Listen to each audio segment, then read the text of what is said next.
Hello बच्चों, आज का जो विषय है हमारा लैटिन भाषा को लेकर है।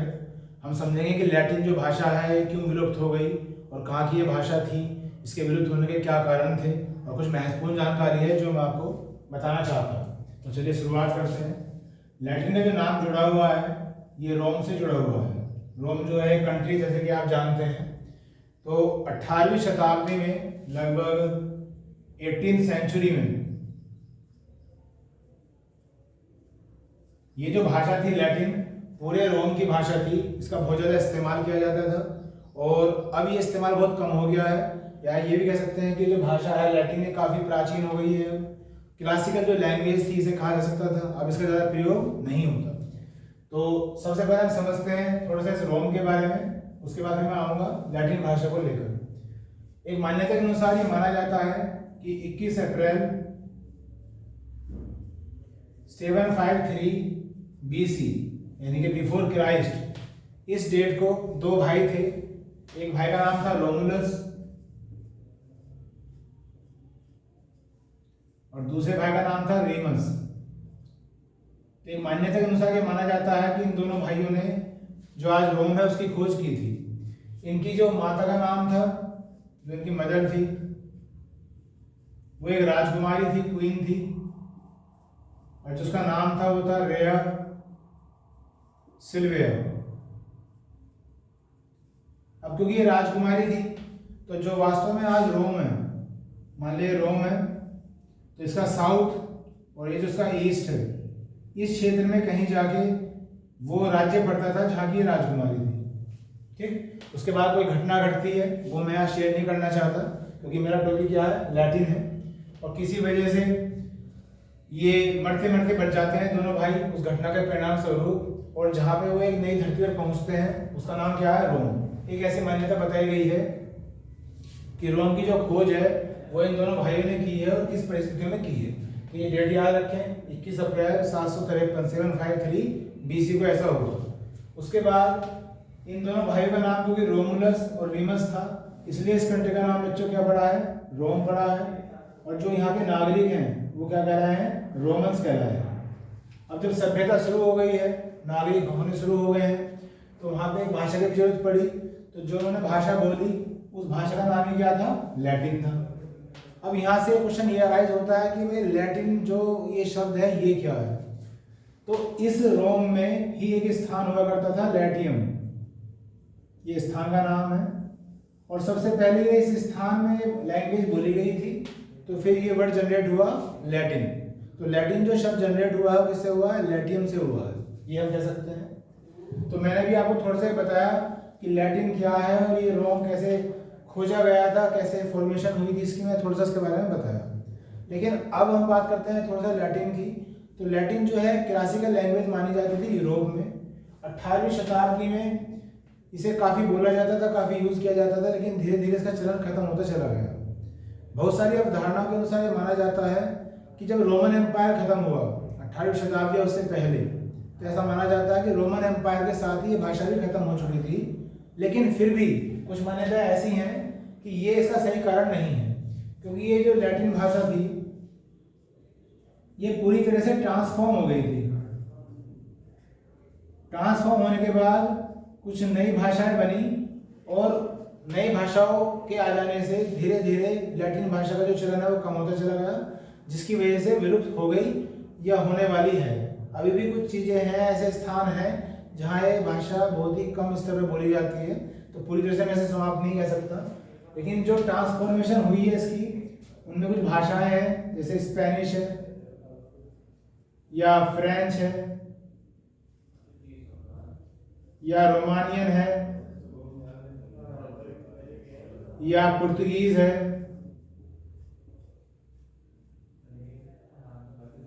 या इटालियन है। ये मुख्य रूप से कुछ अन्य भाषाएं भी थी, लेकिन मुख्य रूप से 5 भाषाएं हैं जिनका लैटिन जिसमें ट्रांसफॉर्म हो चुकी है। अब ये जो भाषाएं हैं बोली गई 18वीं शताब्दी में ही, 18th सेंचुरी में क्या हुआ कि जो बड़े बड़े ऑथर्स थे, लेखक थे, उन्होंने अपनी मदर टंग का इस्तेमाल करना शुरू कर दिया, मातृभाषा का शुरू कर दिया इस्तेमाल, जो मैंने भी नाम लिखे हैं। और जितने भी साहित्य हैं, लिटरेचर है, या प्रोज है, पोएट्री है, वो सब इन्हीं भाषाओं में लिखा जाने लगा और धीरे धीरे जो है लैटिन का जो अस्तित्व है वो खत्म होता चला गया। यहाँ भी ये भी माना जाता है कि 16वीं शताब्दी में 16th सेंचुरी में जो यूके है, यूनाइटेड किंगडम, उसने ये अनाउंस किया था कि जो हमारी भाषा में अभी भी जो लैटिन के एब्रीविएशंस हैं यानी कि शॉर्ट फॉर्म है उनका भी इस्तेमाल बंद कर दिया जाए। ये 16वीं शताब्दी में यूके यानी कि यूनाइटेड किंगडम ने भी घोषणा की। अगर हम भारतीय महाद्वीप की बात करें तो हमारे पास भी एक भाषा थी जिसे कहते हैं हम संस्कृत, जो दैविक सभ्यता ने शुरू की थी। दैविक कह रहा हूँ मैं, वैदिक भी कह सकते हैं, देवताओं की जो भाषा थी। और वैदिक सभ्यता जैसे कि आप जानते हैं आर्यंस के द्वारा शुरू की गई थी, तो उनकी भाषा भी क्या थी, संस्कृत। लेकिन धीरे धीरे सभ्यताएं विकसित होती गई, नई नई भाषाएं जो है आती रही और धीरे धीरे संस्कृत भी एक प्राचीन भाषा बन के रह गई। ठीक इसी तरह से हम तुलना कर सकते हैं लैटिन भी। लैटिन की क्लासिकल लैंग्वेज हो गई किसकी, यूरोप की, एक प्राचीन भाषा रह गई और नई नई भाषाओं का जन्म होने लगा। लेकिन अब भी हम इसके अस्तित्व को पूरी तरह से खारिज नहीं कर पाए हैं और जो इंग्लिश भाषा है उसमें बहुत सारी शॉर्ट फॉर्म जिन्हें हम एब्रीविएशंस कहते हैं वो आज भी है और हम उनका इस्तेमाल करते हैं। तो हम सीखते हैं कि कुछ इंपॉर्टेंट जो एब्रीविएशंस हैं, शॉर्ट फॉर्म है, वो क्या क्या हैं। तो अगर मैं एब्रीविएशंस की बात करता हूं तो उसमें कुछ देखते हैं। जैसे नंबर 1 हो सकता है एडी, बोला था मैंने अभी, एक एडी सुना होगा आपने, एक बीसी सुना होगा। तो बीसी क्या होता है, बिफोर क्राइस्ट होता है। इसी तरह से जो एडी होता है बच्चों, इसकी जो फुल फॉर्म होती है वो होती है एनो डोमिनी, और इसकी जो मीनिंग होती है वो होती है in the year of Lord, in the year of Lord. तो ये जो एडी हम इस्तेमाल करते हैं इसलिए करते हैं क्योंकि इसकी फुल फॉर्म क्या है, एनो डोमिनी है, जिसे हिंदी में हम क्या कहते हैं, ईस्वी कह देते हैं। और एनो डोमिनी जो है ये लैटिन भाषा का एक शब्द है जिसे हम आज भी में इस्तेमाल करते हैं। इससे आगे अगर मैं बात करता हूँ तो हम जब टाइम को इस्तेमाल करते हैं तो एएम लिखा जाता है, जिसे बोला जाता है एंटी मेरिडियन, एंटी मेरिडियन बोला जाता है, जिसका मतलब होता है before mid day, before mid day. तो मिड डे क्या होता है, दोपहर, यानी कि दोपहर से पहले का समय। इसी तरह से नेक्स्ट होता है पीएम, इसे बोल देते हैं पोस्ट मेरिडियम। तो इसे बोल सकते हैं आफ्टर मिड डे। तो जैसे आप देख रहे हैं कि हम अपनी भाषा में एएम पीएम इस्तेमाल करते हैं, एडी इस्तेमाल करते हैं।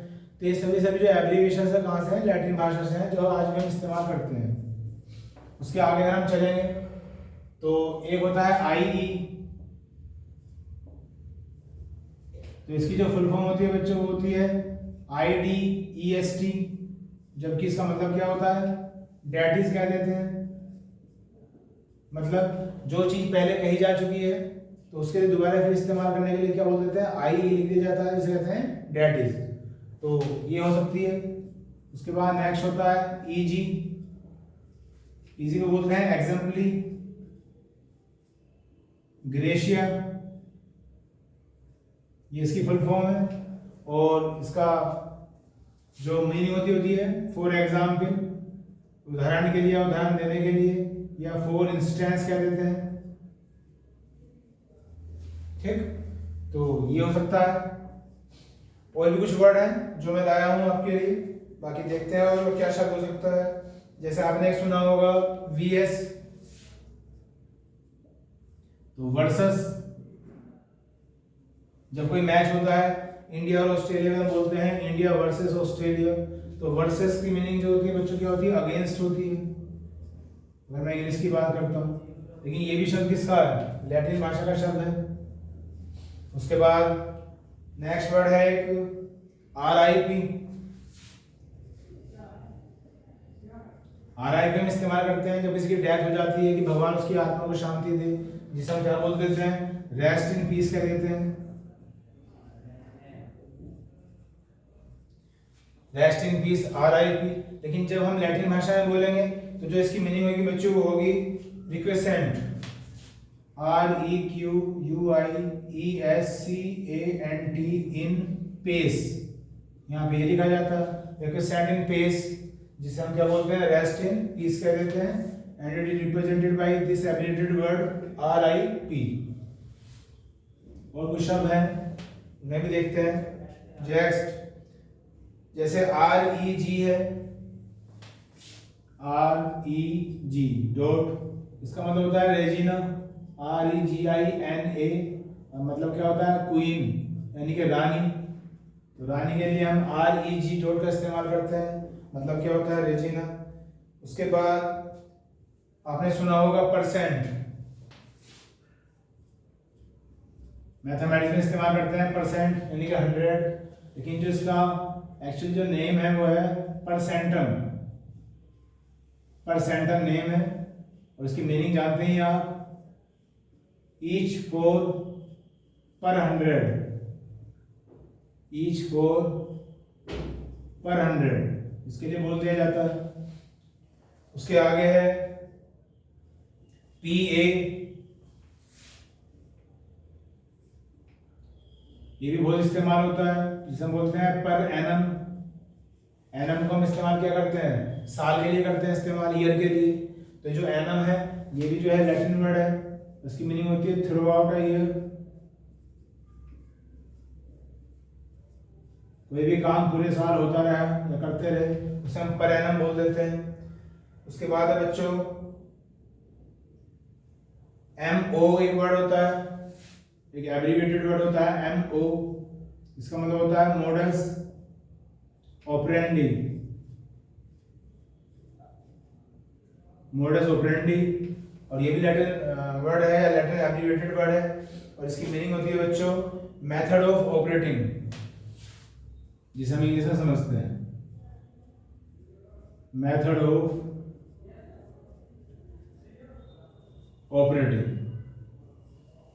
और कोई शब्द जैसे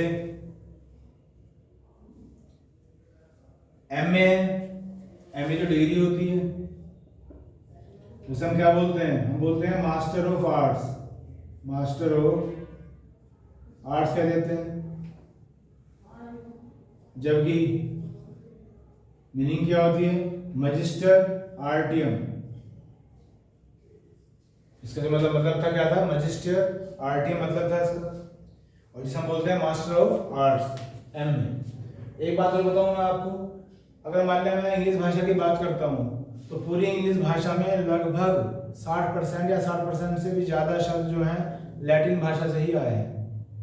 और अगर मैं मान लिया बात करता हूँ साइंस की या टेक्नोलॉजी की, तो ये आंकड़ा 90% तक भी पहुँच जाता है कि 90% तक वे सारे शब्द जो हम साइंस में या टेक्नोलॉजी में इस्तेमाल कर रहे हैं उनका जो रूट है, उनकी जो जड़ है वो कहीं ना कहीं कहाँ से है, लैटिन से है। तो ये भी एक बात है कि कितनी हद तक लैटिन भाषा इंग्लिश भाषा में अपनी जड़ें अभी भी रखती है, क्योंकि ये क्लासिकल लैंग्वेज है, एक पुरानी एक एंशिएंट लैंग्वेज है, और किसी भी एंशिएंट लैंग्वेज को पूरी तरह से अलग नहीं कर सकते। ये बात इससे साबित होती है बच्चों। ऐसे ही माप तोल में आपने सुना होगा LB होता है LBS, इनमें क्या अंतर होता है, ये सिंगुलर होता है और ये होता है प्लूरल, और इसका मतलब क्या होता है लिब्रा, जिसकी मीनिंग होती है स्केल्स। ठीक, तो इसके मतलब क्या है माप तोल में इस्तेमाल की जाती है यूनिट है लिब्रा। ठीक, यहाँ तक कि जो राशियां होती हैं उसमें आपने पढ़ा होगा तुला राशि लिब्रा, तो वही वर्ड है। तो लिब्रा एक लैटिन वर्ड ही है और रिप्रेजेंट किया जाता है LB अगर सिंगुलर लिखना हो, LBS अगर प्लूरल लिखना हो, और मीनिंग क्या होती है स्केल्स, यानी कि माप तोल में इसका इस्तेमाल किया जाता है। उसके बाद बच्चों एक वर्ड है, एक एब्रिविएटेड वर्ड है JD, इसकी फुल फॉर्म होती है ज्यूरिस डॉक्टर, मतलब होता है doctor of law, doctor of law means क्या होता है कानून होता है, तो ये JD होता है।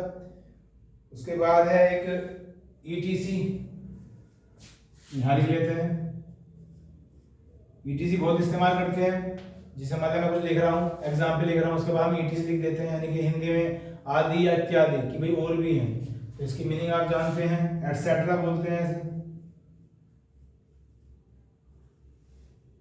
एटसेट्रा, जो इसकी फुल फॉर्म होती है इस ईजी की, एटसेट्रा। और इसकी मीनिंग क्या हो सकती है कि भाई आगे भी शब्द बचे हुए हैं, तो ऐसे कह सकते हैं and the rest, and the rest, कि जो बचे हुए शब्द हैं। इस तरह से और भी बहुत सारे शब्द हैं जिसमें मैंने बताया कि जिसका इस्तेमाल हम अभी भी करते रहते हैं अपनी भाषा में, और ये सब इसका सबूत है कि पूरी तरह से अभी भी इंग्लिश लैटिन से अलग नहीं हो पाई है। तो इस वीडियो में बच्चों इतना ही, बाकी उम्मीद है कि आपको अच्छे लगा होगा। Thank you very much.